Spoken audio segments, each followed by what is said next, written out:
कहानी अधूरी एक सच्ची प्रेम कहानी। हेलो दोस्तों, आपका स्वागत है हमारे इस प्यारे से चैनल कृष्णा वॉइस पर। आज हम आपके लिए एक सच्ची प्रेम कहानी लेकर आए हैं।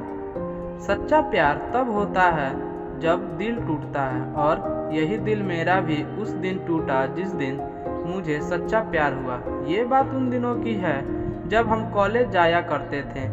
कॉलेज का पहला दिन और उनकी पहली झलक आज भी याद है। जैसे ही हमने कॉलेज में प्रवेश किया और कॉलेज का हीरो एक लड़का हमारी फिरकी लेने आया, हमने भी खुशी खुशी फिरकी लेने दी। सारी लड़कियां हंसने लगी, लेकिन उसके चेहरे पे हमारे प्रति प्यार दिखाई दिया।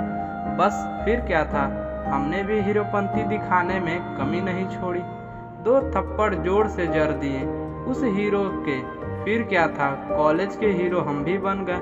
लेकिन बाद में पता चला कि उसी लड़की का भाई है जिसे हम दिल दे चुके। कॉलेज के 4-5 दिन तक हमने उस लड़के से माफ़ी मांगने की कोशिश भी की, लेकिन वो लड़का तो मारने की धमकी दे रहा था। और फिर एक दिन वो लड़की सामने से आई और बोली, तुम मेरे भाई से सावधान रहना, वो अच्छा लड़का नहीं है।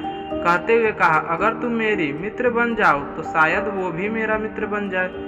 और लड़की ये सुन के गुस्सा से वहाँ से चली गई।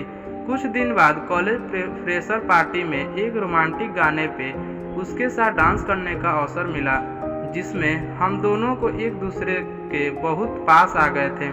अब मुझे लग रहा था कि मेरा प्यार एक तरफा नहीं है। फिर एक दिन ऐसा आया कि मैंने उसके सामने प्यार का प्रस्ताव रख दिया।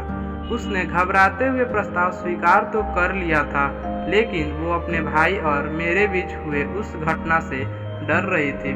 एक दिन मैं और मेरा प्यार कॉलेज से निकलकर वहीं के किसी बगीचे में घूमने चले गए। वहाँ गए हमें 1 घंटा भी नहीं हुआ होगा कि उसके भाई ने हमें वहाँ देख लिया और अपने मित्रों को बुलाने कॉलेज चला गया। हम भी कॉलेज वापस आ गए। मेरा प्यार भी मुझसे कसम ली कि तुम मेरे भाई से झगड़ा नहीं करोगे, और क्लास में चली गई।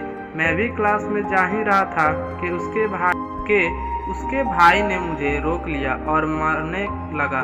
मैंने उससे बचते हुए कहा कि मैं झगड़ा नहीं करना चाहता, हम बैठ के बात करते हैं, लेकिन वो बात करने को तैयार ही नहीं था।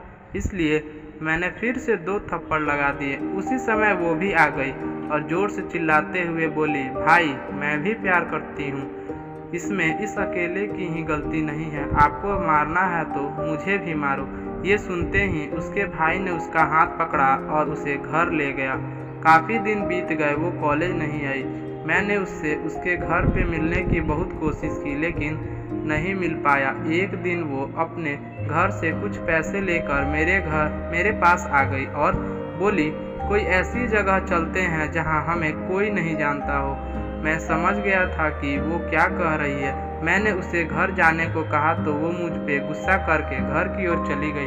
मैंने अपनी माँ को ये बात बताई और उसके माता पिता से बात करने को बोला। माँ ने कल बात करने चलेंगे ये कह के खाना बनाने चली गई।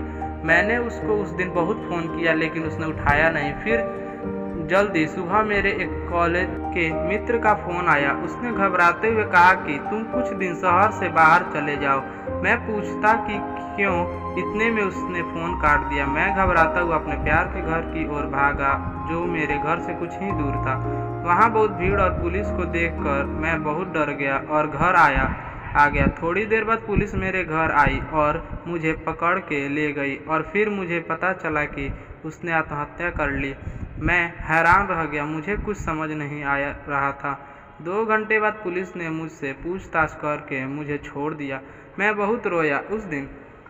आज भी मैं उसे भुला नहीं पाया। काश उस दिन मैंने मेरा भूतपूर्व प्यार छोड़ा न होता तो मुझे ये प्यार न होता और वो आज जिंदा होती। अगर आपको हमारी स्टोरी अच्छी लगी हो तो लाइक करें, चैनल पर नए हो तो सब्सक्राइब करें, और अपने दोस्तों को भी शेयर करें, और कमेंट में बताएं कि कैसी लगी हमारी स्टोरी।